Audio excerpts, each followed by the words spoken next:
مشائخ نے بیان فرمایا اور صوفیاء نے اس موضوع کو بیان فرمایا، اور اکثر اس پہلو کو تربیتی حصوں میں خود عرض کرتا ہوں کہ صوفی میں، بالخصوص صوفی میں جو کمزوری سب سے آخر جا کر نکلتی ہے وہ ذات ہے، انا ہے۔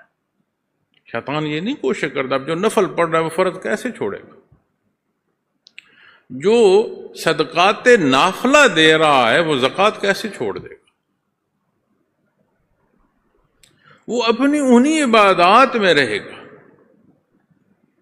بازار میں جائے گا اپنی حدود کا خیال کرے گا، لین دین کی بات آئے گی جائز ناجائز دیکھے گا، لیکن کیا اس تمام کے ساتھ یہ جائز ہو جائے گا کہ وہ یہ گمان کر لے کہ مجھ جیسا عبادت گزار کوئی نہیں؟ کیوں؟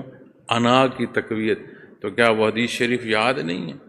جو سزا والے 3 لوگ ہیں جن کا حساب سب سے پہلے ہوگا، جنہیں سزا دی جائے گی، کیا ان میں وہ شامل نہیں ہے جسے اللہ نے ارشاد فرمایا کہ میں نے تجھے قوت دی، تجھے جو کچھ دیا، حیات دی، تو نے کیا کیا؟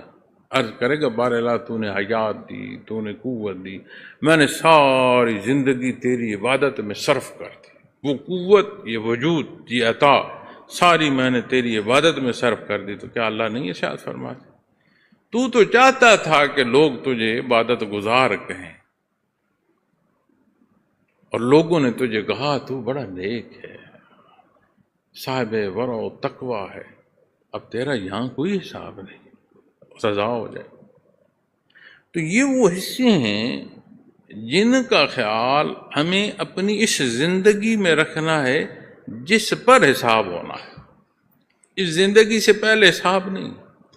برزخ میں کیا حالات پیش آ رہے ہیں اس پر حساب نہیں ہے، قیامت کا دن بتایا جا رہا ہے نا، اس میں حیات بتائی جا رہی ہے، اس میں حالات بتائے جا رہے ہیں، اس میں پریشانیاں بتائی جا رہی ہیں، اس میں مسرت بتائی جا رہی ہے۔ ایسے حالات بھی بیان فرمائے گئے ہیں کہ جب سور پھونکا جائے گا اور مخلوق خدا زمین سے اٹھے گی، زمین نگل دے گی، تو ایسے لوگ بھی قرآن کریم میں بیان فرمائے گئے جن کی قبروں پر فرشتے آ کر انہیں کہہ رہے ہوں گے کہ تم نے آج گھبرانا نہیں ہے، تمہارے لیے کوئی پریشانی نہیں۔